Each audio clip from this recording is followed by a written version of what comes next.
뚜시. 오늘도 자기 비난과 싸우느라 고생하고 계신가요? 이렇게 나와 싸우는 나 어떻게 해결하면 좋을까요? 각 유형별로 알아봐요. 안녕하세요. 여러분들의 심리학자 친구 서늘한 여름밤입니다. 오늘은 자기 비난을 어떻게 알아차리고 또 어떻게 대처하면 되는지 유형별로 나눠서 말씀드려볼까 해요. 특히 완벽주의가 있는 분들에게는 자기 비난이 마치 생활소음처럼 익숙할 수 있거든요.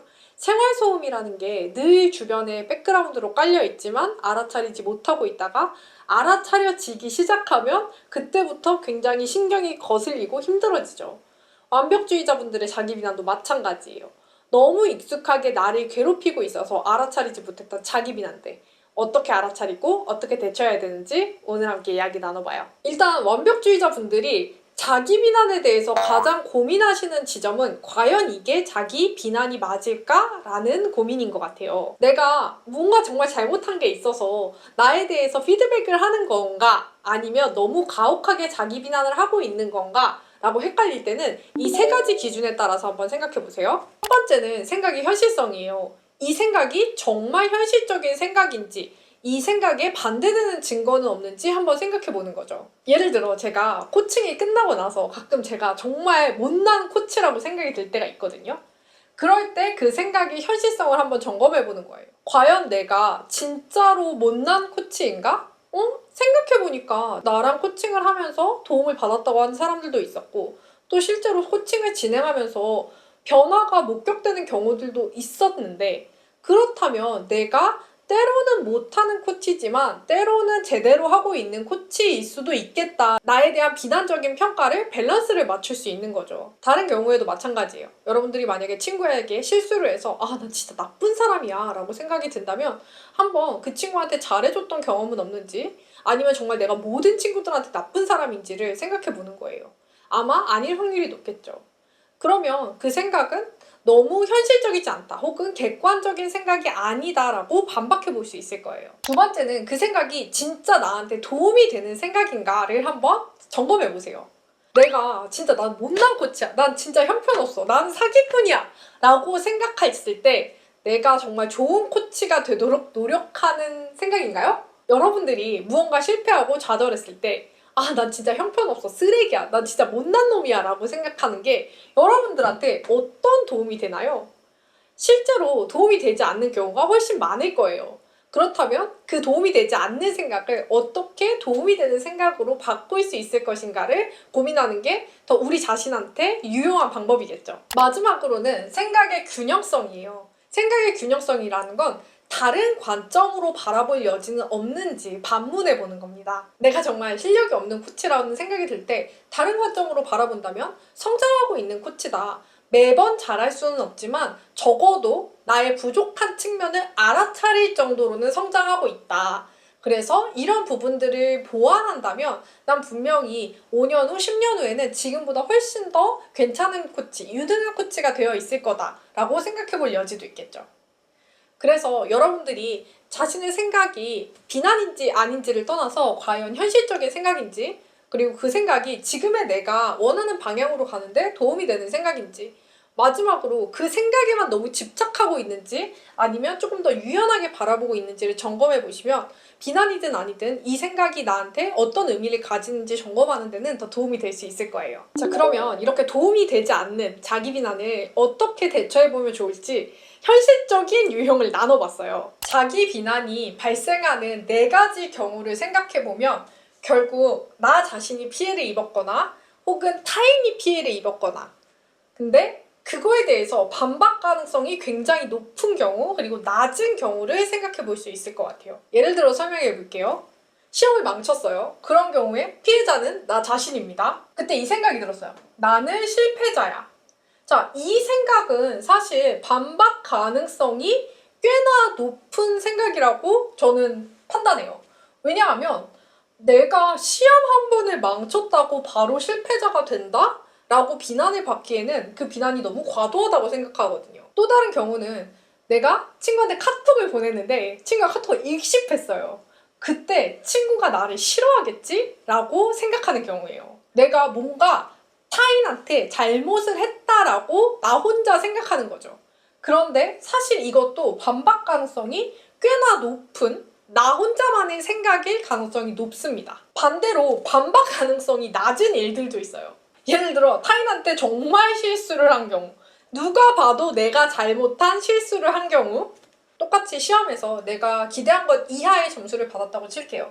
그러면 난 시험을 기대 이하로 봤어는 반박 가능성이 상당히 낮습니다. 그리고 피해자는 나 자신이고요. 이 각각의 경우에 어떻게 대처하면 좋을까요? 일단 반박 가능성이 높은 경우, 이때는 무조건 나 자신의 변호사가 되어주는 연습을 하는 거예요. 이렇게 한번 생각해보세요. 내가 정말 좋아하는 친구가 자기 일에서 실패를 경험했어요. 그때 누군가가 그 친구한테 야, 진짜 너는 실패자다 라고 하면 여러분들은 기분이 어떨 것 같나요?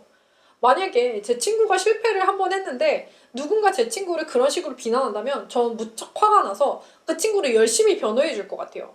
아니, 저 친구는 늘 열심히 노력했고 그냥 운이 안 좋아서 그 일을 잘 해내지 못했을 뿐이다. 그 친구한테 실패자라고 하는 건 그 친구의 인생을 몰라서 하는 말이다 라고 열렬히 반박해 줬을 것 같거든요. 그 변호사를 내 마음 안에도 심어놓는 거예요.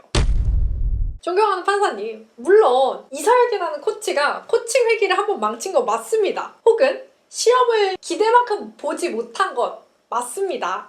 하지만 그 하나의 사건을 가지고 저 사람을 실패자다 혹은 앞으로도 잘 못될 것이다 라고 판단하는 것은 너무 가혹한 비난이라고 생각합니다.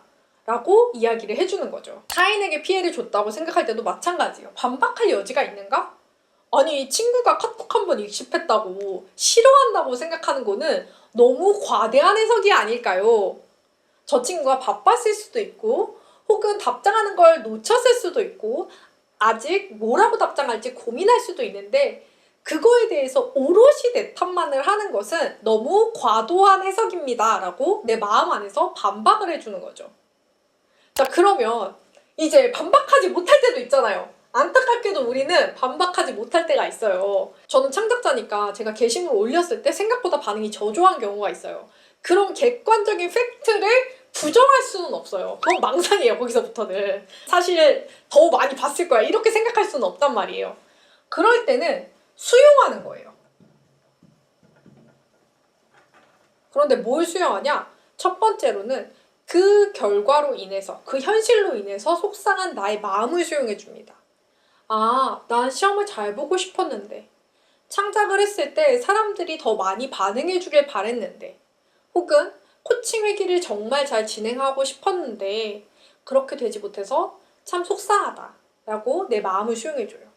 그리고 두 번째로 비난도 수용해줍니다. 지금 내가 코칭 회기를 망쳤다 라고 생각하는구나. 지금 내가 시험을 망쳤다고 생각하는구나.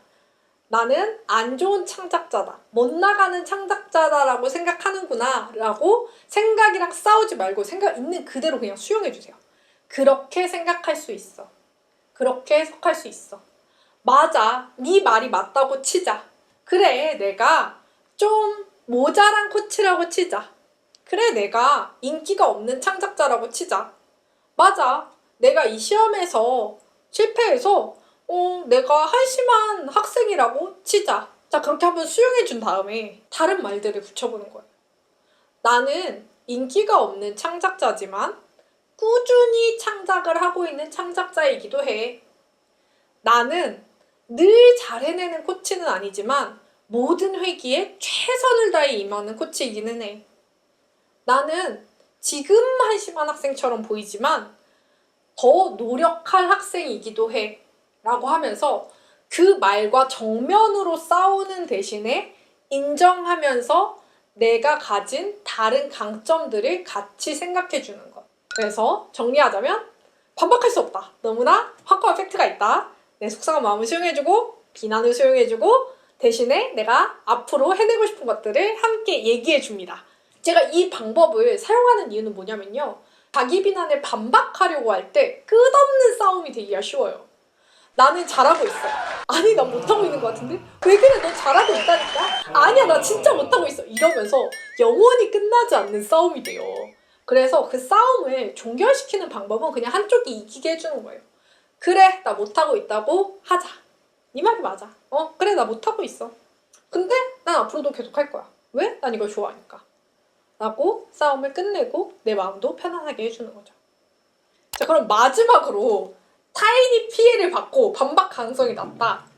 이거의 답은 딱 하나입니다. 빠른 사과. 제가 이걸 강조하는 이유가 뭐냐면요. 사실 이거는 타인이 피해를 본 경우예요. 그렇기 때문에 이 사건에서 주인공은 내가 아니라 상대가 되어야 되거든요. 내가 이 일을 잘 해결하는 유일한 방법은 상대의 마음이 편안해지고 기분이 풀어지는 거예요. 그 첫 단계로 저는 용서를 구하는 게 가장 좋은 방법이라고 생각합니다. 이걸 강조하는 이유는 사람들이 남에게 피해를 주고 자기 비난을 하느라 상대를 잊어버릴 때가 많아요.